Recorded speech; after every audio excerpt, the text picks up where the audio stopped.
रोचक कथा। जब भगवान राम ने भक्त के लिए बनाई रसोई। बहुत साल पहले की बात है। एक आलसी लेकिन भोला भाला युवक था।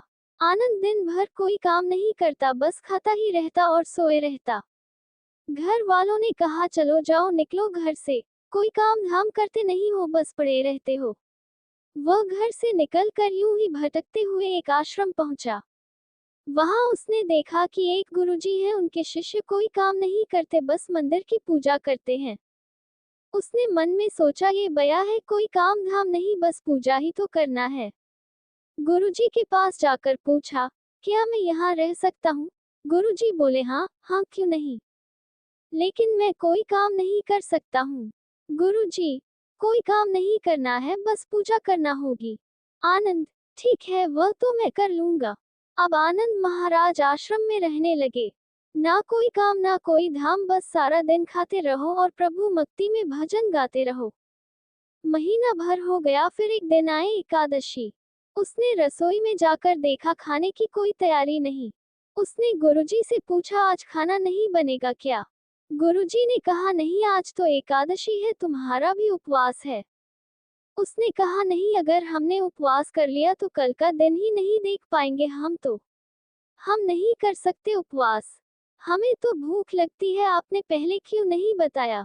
गुरुजी ने कहा, ठीक है, तुम ना करो उपवास, पर खाना भी तुम्हारे लिए कोई और नहीं बनाएगा, तुम खुद बना लो।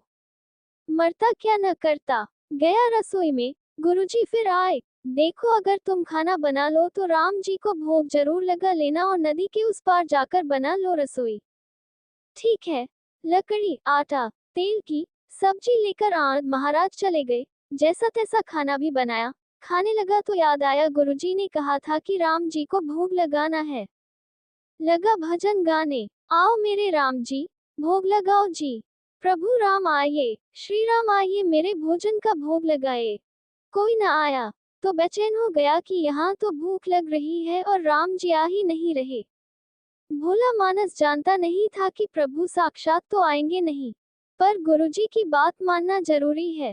फिर उसने कहा, देखो प्रभु राम जी, मैं समझ गया कि आप क्यों नहीं आ रहे हैं। मैंने रूखा सूखा बनाया है और आपको तरमाल खाने की आदत है, इसलिए नहीं आ रहे हैं। तो सुनो प्रभु, आज वहां भी कुछ नहीं बना है, सबको एकादशी है, खाना हो तो ये भोग ही खा लो। श्री राम अपने भक्त की सरलता पर बड़े मुस्कुराए और माता सीता के साथ प्रकट हो गए। भक्त असमंजस में। गुरुजी ने तो कहा था कि राम जी आएंगे, पर यहाँ तो माता सीता भी आई हैं और मैंने तो भोजन बस 2 लोगों का बनाया है। चलो कोई बात नहीं, आज इन्हें ही खिला देते हैं। बोला, प्रभु मैं भूखा रह गया, लेकिन मुझे आप दोनों को देखकर बड़ा अच्छा लग रहा है, लेकिन अगली एकादशी पर ऐसा न करना, पहले बता देना कि कितने जन आ रहे हो, और हाँ, थोड़ा जल्दी आ जाना। राम जी उसकी बात पर बड़े मुदित हुए। प्रसाद ग्रहण करके चले गए। अगली एकादशी तक ये भोला मानस सब भूल गया। उसे लगा प्रभु ऐसे ही आते होंगे और प्रसाद ग्रहण करते होंगे। फिर एकादशी आई। गुरुजी से कहा, मैं चला अपना खाना बनाने, पर गुरुजी, थोड़ा ज्यादा अनाज लगेगा, वहां 2 लोग आते हैं। गुरुजी मुस्कुराए, भूख के मारे बावला है। ठीक है, ले जाओ और अनाज ले जा। अब की बार उसने 3 लोगों का खाना बनाया। फिर गुहार लगाए, प्रभु राम आइए, सीताराम आइए, मेरे भोजन का भोग लगाए। प्रभु की महिमा भी निराली है। भक्त के साथ कौतुक करने में उन्हें भी बड़ा मजा आता है। इस बार वे अपने भाई लक्ष्मण, भरत, शत्रुघ्न और हनुमान जी को लेकर आ गए। भक्त को चक्कर आ गए। यह क्या हुआ? एक का भोजन बनाया तो 2 आए, आज 2 का खाना ज्यादा बनाया तो पूरा खानदान आ गया। लगता है आज भी भूखा ही रहना पड़ेगा। सबको भोजन लगाया और बैठे बैठे देखता रहा। अनजाने ही उसकी भी एकादशी हो गई। फिर अगली एकादशी आने से पहले गुरुजी से कहा, गुरुजी, ये आपके प्रभु राम जी अकेले क्यों नहीं आते? हर बार कितने सारे लोग ले आते हैं। इस बार अनाज ज्यादा देना। गुरुजी को लगा, कहीं यह अनाज बेचता तो नहीं है, देखना पड़ेगा जाकर। भंडार में कहा, इसे जितना अनाज चाहिए दे दो, और छुपकर उसे देखने चल पड़े। इस बार आनंद ने सोचा, खाना पहले नहीं बनाऊंगा, पता नहीं कितने लोग आ जाएं। पहले बुला लेता हूँ फिर बनाता हूँ। फिर टेर लगाए, प्रभु राम आए, श्री राम आए, मेरे भोजन का भोग लगाए। सारा राम दरबार मौजूद। इस बार तो हनुमान जी भी साथ आए, लेकिन ये क्या प्रसाद तो तैयार ही नहीं है। भक्त ठहरा भोला भाला, बोला प्रभु इस बार मैंने खाना नहीं बनाया। प्रभु ने पूछा क्यों? बोला मुझे मिलेगा तो है नहीं, फिर क्या फायदा बनाने का, आप ही बना लो और खुद ही खा लो। राम जी मुस्कुराए, सीता माता भी गदगद हो गई उसके मासूम जवाब से। लक्ष्मण जी बोले क्या करे प्रभु?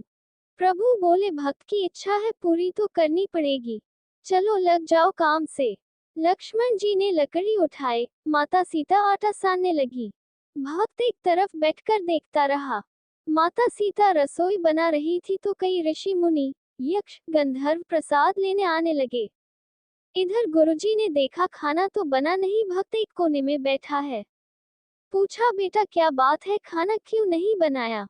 बोला अच्छा किया गुरुजी आप आ गए, देखिए कितने लोग आते हैं प्रभु के साथ। गुरुजी बोले मुझे तो कुछ नहीं दिख रहा तुम्हारे और अनाज के सिवा। भक्त ने माथा पकड़ लिया, एक तो इतनी मेहनत करवाते हैं प्रभु, भूखा भी रखते हैं और ऊपर से गुरुजी को दिख भी नहीं रहे, यह और बड़ी मुसीबत है। प्रभु से कहा आप गुरुजी को क्यों नहीं दिख रहे हैं? प्रभु बोले मैं उन्हें नहीं दिख सकता। बोला क्यों? वे तो बड़े पंडित हैं, ज्ञानी है, विद्वान है, उन्हें तो बहुत कुछ आता है, उनको क्यों नहीं दिखते आप? प्रभु बोले माना कि उनको सब आता है पर वे सरल नहीं है तुम्हारी तरह, इसलिए उनको नहीं दिख सकता।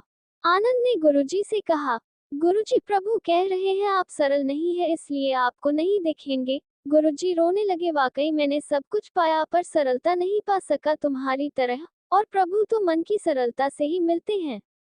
प्रभु प्रकट हो गए और गुरुजी को भी दर्शन दिए। इस तरह एक भक्त के कहने पर प्रभु ने रसोई भी बनाई।